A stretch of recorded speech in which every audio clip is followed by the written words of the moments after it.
Well, good morning, Heather Sinfield. How are you? I'm very well, thanks, Gary, and you?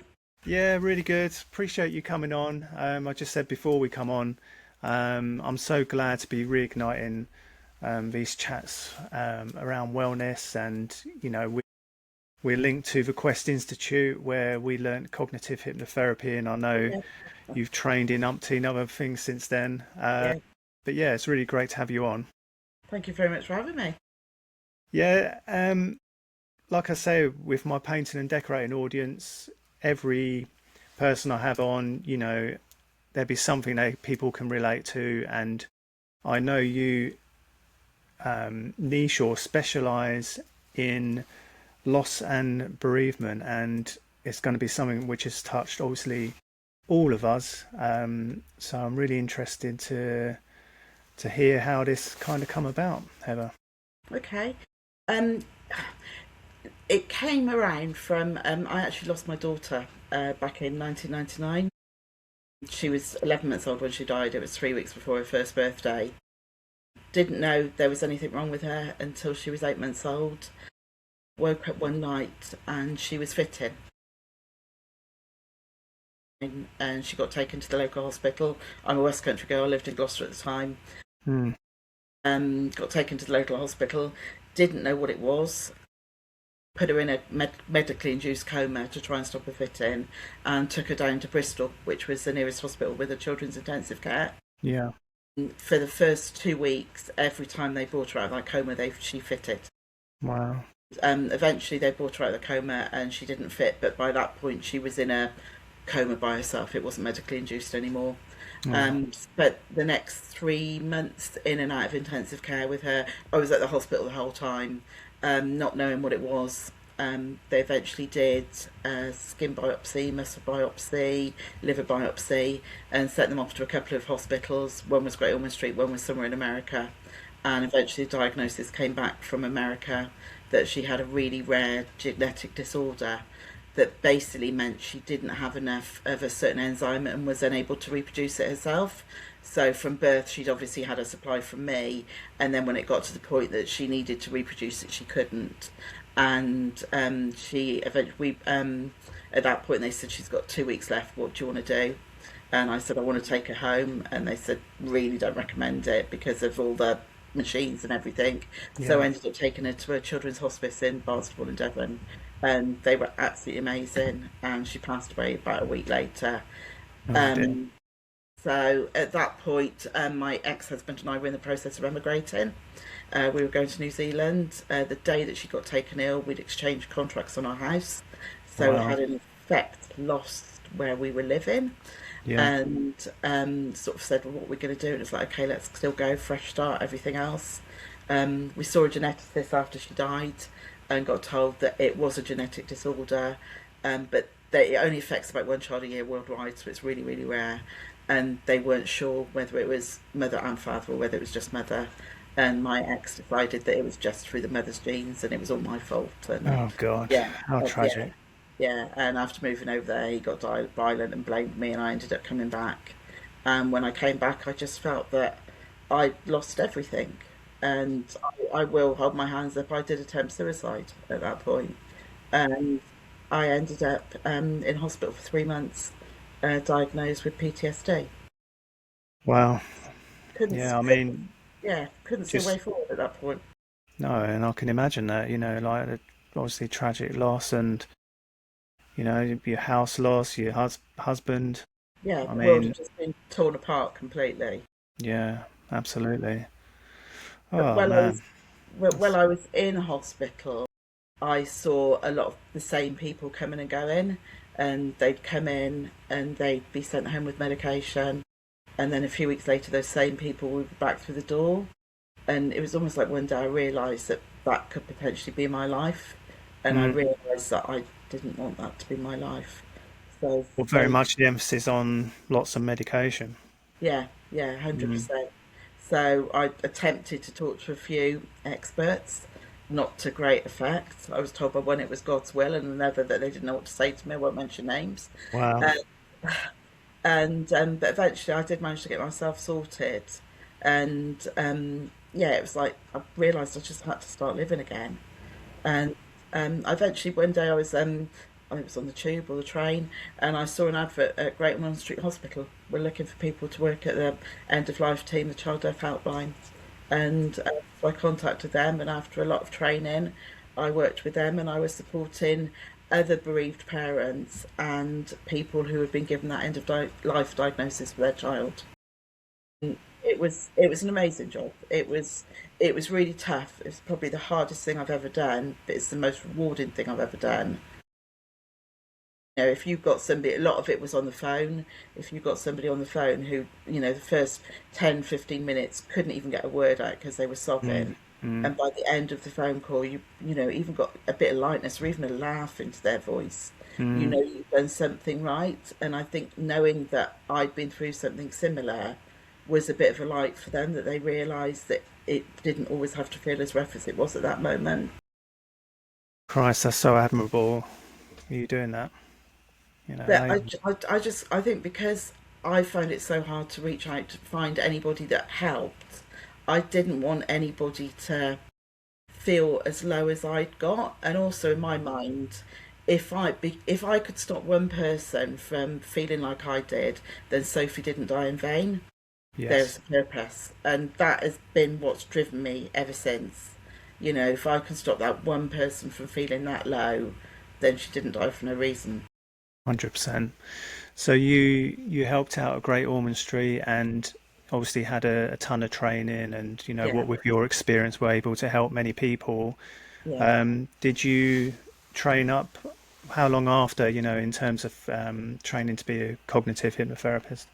So I did 2.5 years at Great Ormond Street and got to the point that I was probably taking too much home with me, and Yeah. I was sort of thinking about stuff I'd heard, because I heard some horrific things when I was there. It wasn't just illness. There was suicides, there was murders, there's all sorts I heard, and it got to the point that it was affecting me, and I realised that I wasn't doing myself any good, but I also wasn't doing the people I was trying to help any good.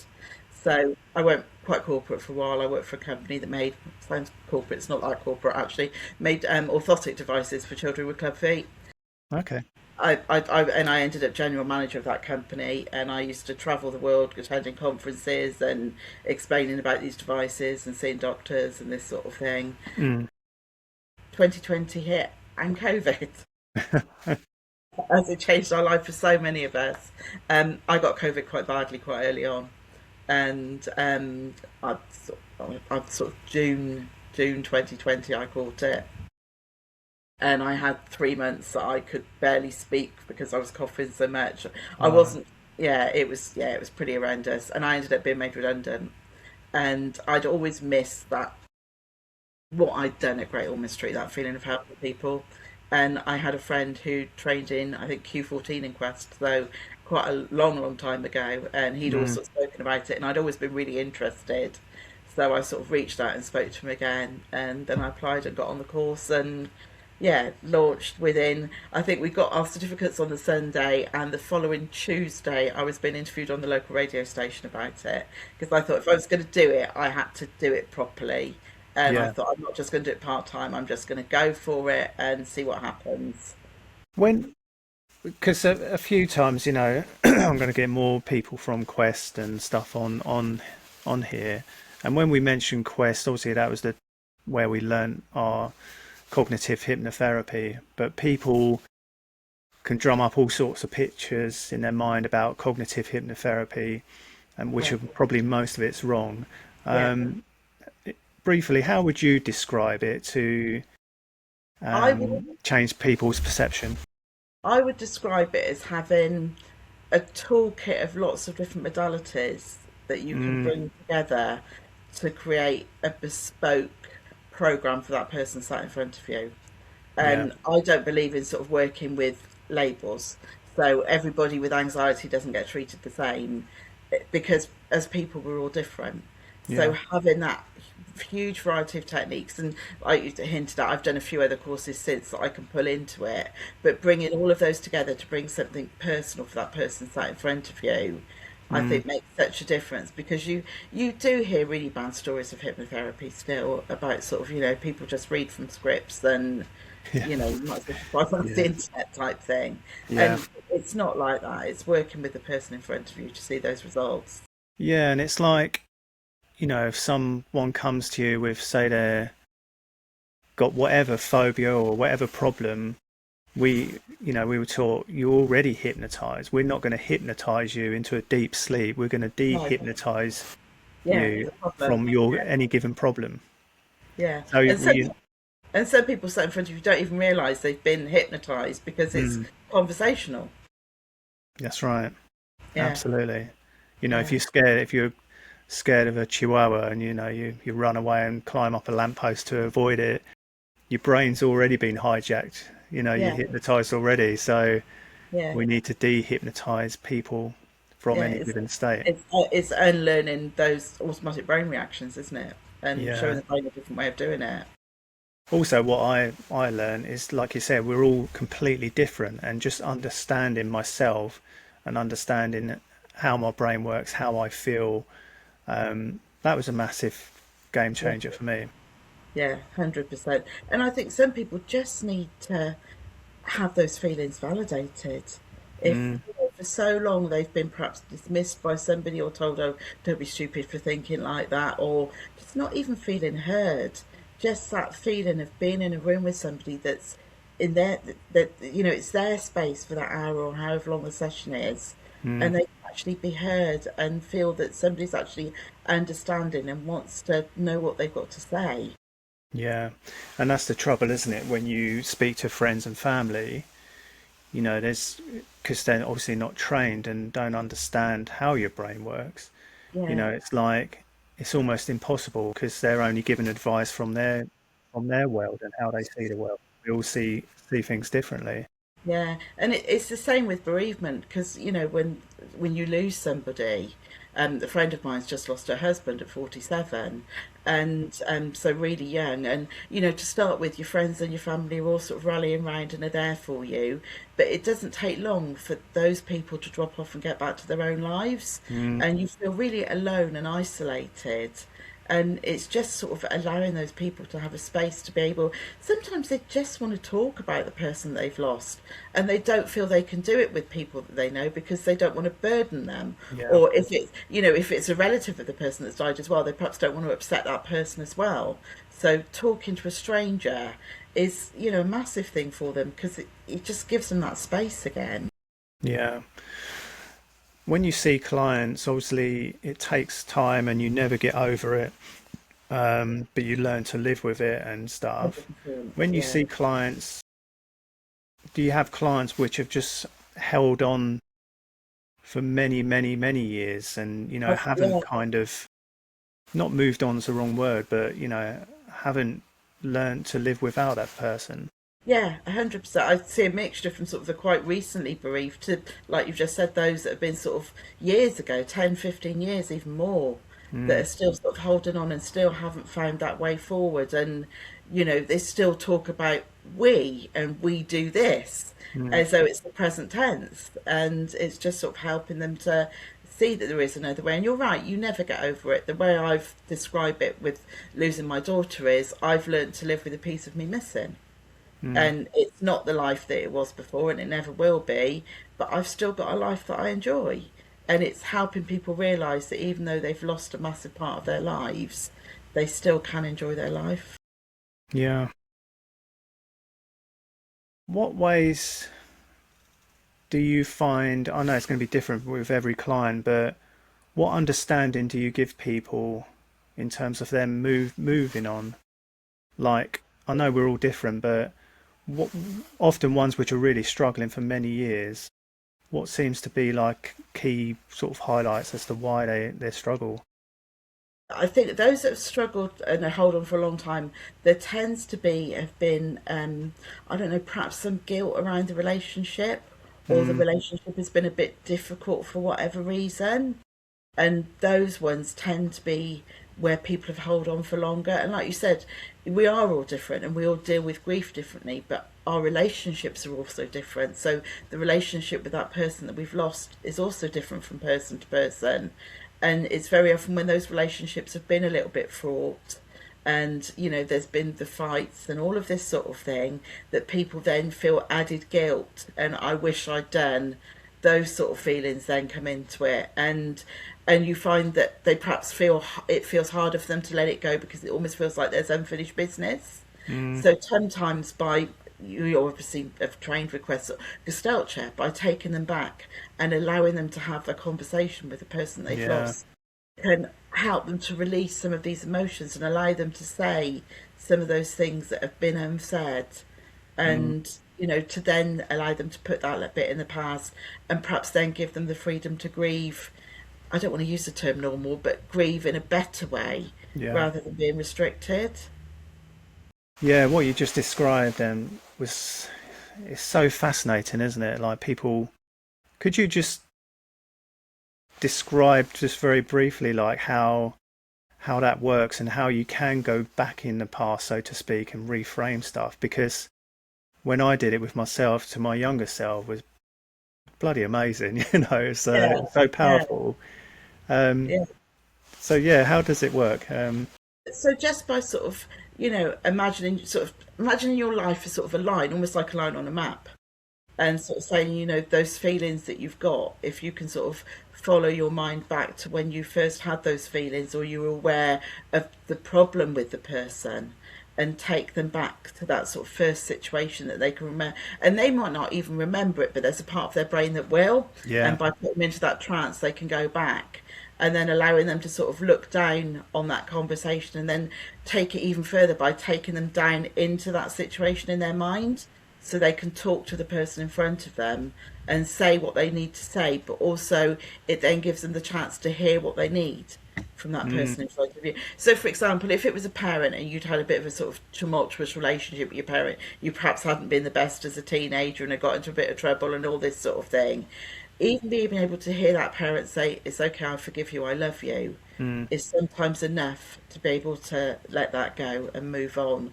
And I think if you have lost that parent and you've never had that, actually, I did love you despite of everything you did, Mm. that's a massive thing, because you're being held back by something that potentially was your fault because you've been doing something wrong, but you needed to hear that forgiveness to allow you to move on.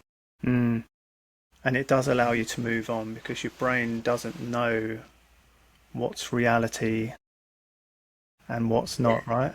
yeah, because it then sort of reframes the relationship, because Mm. in your mind your brain has heard, okay, I love you still. I know you did wrong, but I still love you and I forgive you.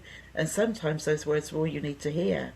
And And that that, person will come out of that session just feeling lighter. And yeah, and it has a butterfly effect to the rest of your yeah, memories. yeah, because you're then not going to be triggered by perhaps those same things, because your memory's been slightly altered. Mm. It's so powerful, isn't it? Yeah, and it's also the same. I've had people that have been abused, and their abuser has been a parent who's then died, and people to actually, for them to stand in front of that abuser and say, "This wasn't about me; it was about you," and to actually vent, which perhaps they couldn't feel they could do when they were alive. That will reframe it. Just that person admitting that it wasn't their fault is enough Mm. for them to then leave that abuse behind, and then perhaps grieve for the parent in a strange sort of way. That's so interesting. Yeah, it's amazing. And I think, Um, I think with children as well, because obviously I lost a daughter. It's a different sort of grief, because when you lose a parent or a grandparent, we all grow up expecting that our parents are going to die before us, and unfortunately, it's just a fact of life. Grief is something we're all going to go through, but losing a child isn't something we ever think is going to happen. It goes against all that we hear. And however hard it is losing the child, it's not just a case of, okay, you've lost that child, you then move on. It's like a lifetime of grief. My daughter would have been 27 this year. And it's like you sort of think of all those little milestones, when she hit five, first day of school, yeah. their secondary school, and then you start to think of first boyfriend, would she be married, would she have children, would I be a grandparent, all of those sort of things. So it's like there's that lifetime of grief, and when you've got friends obviously who've got children of similar ages, and when you're seeing them grow up, it's like you're grieving those what ifs, Mm. those milestones as well, so it's quite difficult. It's been, like I said, it's been a long time, but there are still, I still don't particularly like August. Her birthday was in August, and she died in August. And as soon as July moves over to August, I could just feel a little shift. Yes. And it's always going to be there, but I've learnt to live with that part of me that's missing. And I think that's the point, isn't it? Like, we could talk for hours about the different ways you can help people, and everyone's different. But Yeah, with the skills you've got, you're able to equip people with ways to change their mindset, to cope with it and see it differently. yeah, to Um, cope with those bad days and yeah, realise that it's not got to define you. yeah, And also to cope with those difficult conversations, because all know what it's like. We all start a new job or go meet a new group of people, and the questions are all the same. You're married, where do you live, have you got children? mm, And there was a time that I found it really hard to answer that one. And then said, yeah, I had a daughter, but she passed away, because I didn't want to deny her. And I got to the point that I thought, actually, I'm not being genuine to myself if I deny her. And I think if the person in front of me can't deal with it, then actually that's more of them thing than it is of me. yeah, it is, and it's good you can talk about it now. I think just the subject around death, and we're so awkward. Everyone's so awkward about it, and Yeah, you yeah, know, we don't, like many cultures celebrate it, don't they? And kind yeah, of, we yeah, we just yeah, bury our head in the sand and yeah, yeah. try and avoid. They either celebrate it or they do the open grieving, don't they, where they will let people see their emotions. Yeah. But as we very much told to keep, and especially men, told to keep their emotions in check. Mm, And I've seen quite a few men that have really struggled because they felt they've needed to be strong for X, Y, Z, wife, children, whoever, parents. And because of that, they've really bottled it up and it's really damaged them. And sort of, 5, 6 years later, they're still feeling the effects of it because they've not been able to grieve. I just think for your own health as well, to carry so much weight and not being able to talk is so damaging, isn't it, for your Yeah, mind and body as well? yeah, yeah, Because everyone I speak to around therapy or getting help, because it gets a bad rap, and like you say, stiff upper lip and man up and all this kind of stuff. and it's still there, unfortunately. Yeah, but I openly said that I saw a Questie Jane Newman, many years ago. She helped me, and that got me on my journey Yeah, to to to studying it. But it transformed my life 100%. yeah, I was with the combination of decorating and yeah, life and busyness, and I needed help badly. yeah. And Otherwise, it's so nice when you see somebody, and the first session can be quite emotional because it's some for a mm, lot of people that first time that they've said a lot of these things. But mm, after a few sessions, when you suddenly see the change in that person, just the change they, if you're face to, I work face to face and online, but if they sort of walk into a room, they're walking into a room differently. They're sitting mm, differently. They're not so guarded when they're sitting, yeah, and you can sort of see the physical changes as well as hearing the changes in the way they speak. It's so yeah, you rewarding. can see it in their face. Yeah, Less, well, you can tell, can't you, when someone's stressed? You can yeah, yeah. see it I in there. I had one guy who, for the first 2 or 3 sessions, always used to come in with a hoodie with the hood up, and he used to sort of be like this in the chair. Yeah, And gradually over the time, the hood sort of was not quite so far up, and then he'd sort of sit normally in the chair, and then the hood came down, and then the hoodie wasn't even worn, and it was just so lovely to see that transformation. But that yeah, had been his protection. yeah. It's a really, really important subject, and I was just, thinking out aloud with my audience, many being self-employed, how important it is to, if you are struggling, to see someone, because like the impact on your life, on your business, on your family life, and especially when you're self-employed, you've got to have a ton of motivation to do the work, do the quotes, keep on top of paperwork, family Yeah, life. If you're really struggling, and I'm not talking, after an immediate loss, but for a long period of time, you really need to just kind of get it looked at.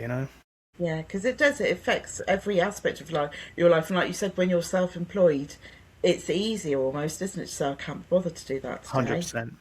I don't feel Yeah. like it. Whereas if you've got ring in sick with a company, it's Mm, could be a little bit harder. But and before you know it, you've lost your business as well as everything mm, else. definitely. And and the one thing I would say as well is when people do reach out to a couple of therapists as well Yeah. and have a chat with them, because not everybody is going to click with No. the same person. And I think it's really important that you feel comfortable with who you're talking to. Yeah. And if somebody, I have the other person, oh, I'd just like to book an appointment. I won't do it until I've spoken to them first, because they've got to feel comfortable with me, and also vice versa to a degree. If I don't feel that I can help them, then I won't work with them.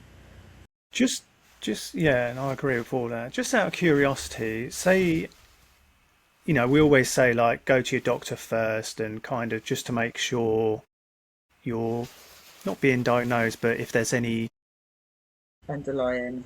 yeah, any kind of problems. But do you know what happens when, say, someone, is struggling, they go to their doctors? Do you know what the procedure is? I mean, are they on wait for like months on end before they Yeah, finally yeah, see someone, or how does it yeah. work? They'll either refer them to somebody like Cruise, one of the sort of national bereavement ones, but then you can be waiting a long time for an appointment. Mm, If there are other things going on, obviously there's things like Half in Mind, but that's like 6 month waiting list. mm, So very often the answer is, okay, you've lost somebody, here's some antidepressants to get you through the next. And of course that's not dealing with it. That seems to be the quick answer, is to give antidepressants out, and all that's going to do is mask it. If they've not actually spoken to somebody, then it's not really going to help. I know. and I that's know. Even my husband lost his dad 7 years ago, and even though I'd had experience and this sort of thing, with obviously what I'd done with Great Ormond Street, I was too close to him to be yes, able to, and I could see the way he was changing. And I said to him two things I suggested. I said go and talk to somebody, which he did. He went and found a counsellor and talked to them.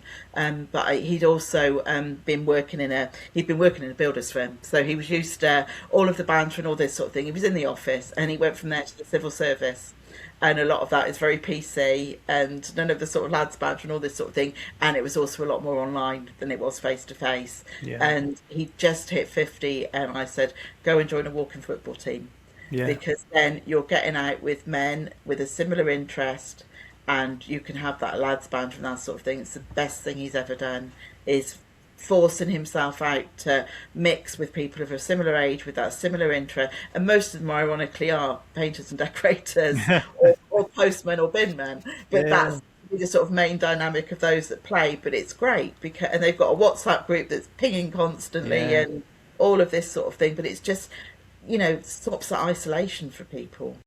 Yeah, that's what I was telling you about our WhatsApp hubs, the county hubs, getting people Mm, chatting on there and, you know, yeah, meeting up and swapping work and having a bit of banter because that's yeah. what it's all about. And even if somebody can come on and say, I'm struggling a bit today, it's a huge thing, isn't it? If somebody can just But say yeah, to you, you know, okay, it's not going to be forever, mate, things will change. Or if it's a bit deeper, do you want to talk? And, just knowing that they've got a voice somewhere. yeah, yeah, I see that a lot as well, and when people do open up, they get so much support, it's unbelievable, Yeah, you know. yeah. Um, One other speciality which you deal with, which we spoke about briefly, is Yeah, was it misophonia. misophonia? Yeah. Uh, what is with misophonia for people who don't know what it is? Actually affects about 20% of the population. Oh, really? It's really high, yeah. It tends to be more women than men, but men are, yeah, slightly more women than men. Misophonia is an aversion to certain noises and sounds. So the general ones tend to be breathing, people chewing, this sort of thing. But it can be anything. I've had people that somebody's footsteps on a wooden floor. That was a real problem for somebody. I had another lady who was struggled with sudden loud noises, so like fire alarms, car alarms, and to the point that she'd actually lived in something like 30 different countries over a period of 2 years, and she just moved around trying to find some peace. And it had come to a head for her when she actually had been working, and she'd been in an office and the fire alarm had gone off, and she just froze and curled up in a corner crying. And it Wow. was actually a real fire, and they had to get her out, Oh my and that was God. her sort of turning point. So her reaction was instead of fight or flight, it was Yeah, it freeze, was and she, very definitely freeze. yeah, People can, it sounds really stupid, and so a lot of us sort of the sort of chewing noises, it affects a lot of people. But to some people, their reaction can become really, really violent and really extreme. And I've heard of people smashing their houses up over sort of somebody breathing next door to them. well, I was joking saying Lisa, my wife, doesn't like me breathing or eating. So I'm like, That's just it's married not life. not very good recipe, is it, for me to stay alive? But yeah, my daughters have it as well. So Yeah, what but when what it gets to the point that it is affecting your life, that you're struggling to sit at a family meal and eat, then it's yeah. becoming a real problem. So we said before about understanding yourself, and people are made up differently. Some people are very visual, Yeah, audio. Is it a yeah. certain type of person? No, doesn't seem to be. I've Mm, yeah, I've done all of those tests, those Questy tests and mm. rep systems and all that, and it does seem to be sort of completely across the board. But again, like a phobia almost, at some point your body has heard this noise in whatever circumstance and hasn't liked it, so then causes you to react in a certain way to protect you. Mm. And I had somebody who had a problem with crisps, the rustling of crisp packets and the crunching of crisps, and that came from school, when they were in the lunchroom at school and having their lunch, and whenever they were eating their lunch, they were bullied, Mm. and so they then associated that noise with what had happened to them, So it and triggered them so as an adult, big so time. trigger them as an adult. And it just, as you know, if you get this trigger and your body reacts in the same way each time, and you come out of it relatively unscathed, even though you've not dealt with it in the best way, your body will think, well, this is the way I need to react to this. So it Mm. will just make that trigger bigger and bigger and bigger, and your reactions will get bigger and bigger over time. Yeah, And like so by compound. yeah, so by reframing those initial, finding what it's eventually initially come from, and then teaching the brain a new way of dealing with those triggers. Yeah. So it's not as simple as sort of perhaps like reframing a phobia. You actually need to teach your brain to react in a different way. But by giving them certain things to do when they hear that noise, that's a healthy way of reacting, eventually your brain will devise a new neurological pathway. And Mm. that old pathway, the unhealthy one, will over time disappear, and your brain will automatically go to this new, safer, better way of dealing with it, so that you can deal with that noise better. Interestingly, I had one. It must be related to the noise or the look of it. A client where I don't suppose you remember Stretch Armstrong toys. Yes, yes, yeah. So this particular client had a phobia of Stretch Armstrongs, Okay. and I mean they were out years ago. And when I was talking to her, I don't think they even existed in shops anymore. But Yeah. she went to a holiday park once, and they were selling these Stretch Armstrongs, and she bought the entire stock, so no Right. kid could be near her, pulling the arms on it. And we done something similar. It's like, where on earth was that triggered from? And she used Yeah. to live with a load of brothers who were all boxers, and they had these punching bags on like these strings, Right. and it was a noisy house and boisterous house and stuff. And yeah, it caused her anxiety, Yeah. and she was gobsmacked when we revealed it. Yeah. It is. It's And she's amazing. like, "Oh my God, it makes sense now. I totally get it." Yeah. But Yeah. when she come to me with it, she goes, "Oh, you're going to think I'm crazy." And I said, "Oh," I said, "You're not the first one to have this, phobia." And she's like, "Really?" I'm like, "Yeah." Yeah. It's bizarre, Um, isn't but it? yeah, Yeah. it's I, One of So the best, one of the best ones I had, I was seeing a young lad in America because I do a lot of work on Zooms with our clients worldwide, and he didn't like soft voices. mm, And as you know, a lot of what we do is very soft and relaxing, close your eyes and relax and all of this. So with him, the first few sessions, I was having to shout. And it's like, and close your eyes and relax. And I used to come out of these sessions absolutely exhausted because I'm not used to shouting at somebody for an hour and it just felt so wrong. yeah. But his poor mum at home couldn't have a conversation with him in a normal voice. And she had to shout to the point that she constantly had a sore throat because Mm, she was having to raise her voice to him all the time. But it's great with these ones because they'll sort of they'll come in, they'll tell you about it and they say, oh, every day at work so and so really annoys me when they're eating their lunch and blah, this happens every day. And after a while, well, how are you finding it? Oh, well, I've not heard the noise for a while, but it was mm, happening every day. Oh yeah, I'm just not noticing it anymore. And that's what happens. They suddenly stop noticing those triggers yeah. and they actually think they're not hearing them, but they're just treating them. All of a sudden, it's just become another noise, like a bird singing outside, as opposed to this thing that makes them want to kill somebody. It's so interesting, isn't it? And what's interesting as well is like, again, with Quest, what I learn is how everybody's so different. And often arguments, I'm going a bit of sidetrack here, but often arguments are caused because, people don't see stuff the same way. Yeah, Whereas if you understood we're all so different and see the world differently, yeah, there'd be far less arguments. 100%. Yeah, and that's why I don't I tend to deal with the person as opposed to the label because we Mm, are all so different and so much feeds into who we are as people. It's our past, it's our upbringing. There's so much that feeds into, where we live in the country, even can affect how we see things. mm, And, it's by looking at all of those different things. And I know Trevor from Quest, one of his favourite sayings was flow like water. mm. And that is just sort of, just be able to change direction so that you're with that person and, go holding their hand for the journey, going along with them. Yeah.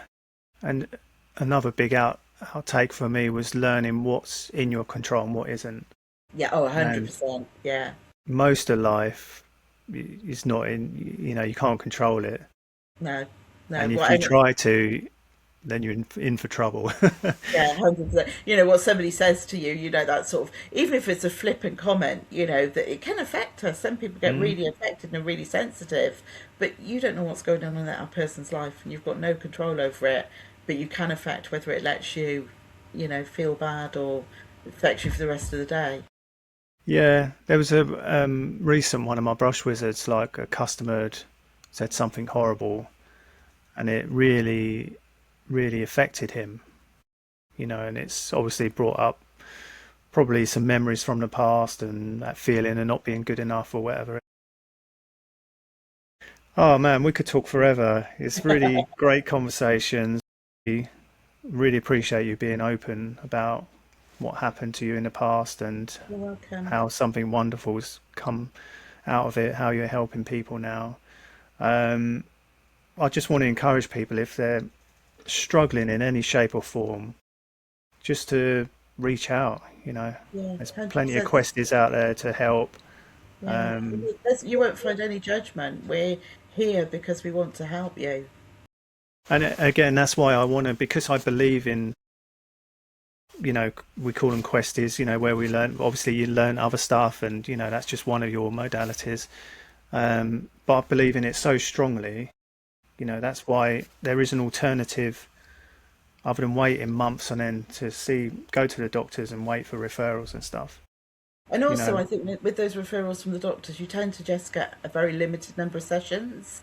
mm, Whereas, seeing somebody from Quest, you'll have the number of sessions that you need. And sometimes that might only be two or three, yeah, sometimes it may be a few more. And with a few people, I've had them come into me for, they'll come in like every 2 months now, once every two mm, months, just to sort of get whatever's been happening in their life off their yeah, chest and give them that space whenever they need it. And they'll carry on with their lives.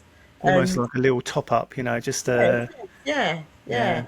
you know, little I'm maintenance. struggling with this at the moment, and you know, can you help me with this? And I think just knowing that they've got that space to talk is all that they need sometimes. 100%. Right, Heather, I'm going to hit stop. I have a quick chat after. Okay. But I really appreciate your time and really excited to get this one out for people because it's been such a brilliant chat. Well, thank you for having me again. Oh, you're welcome.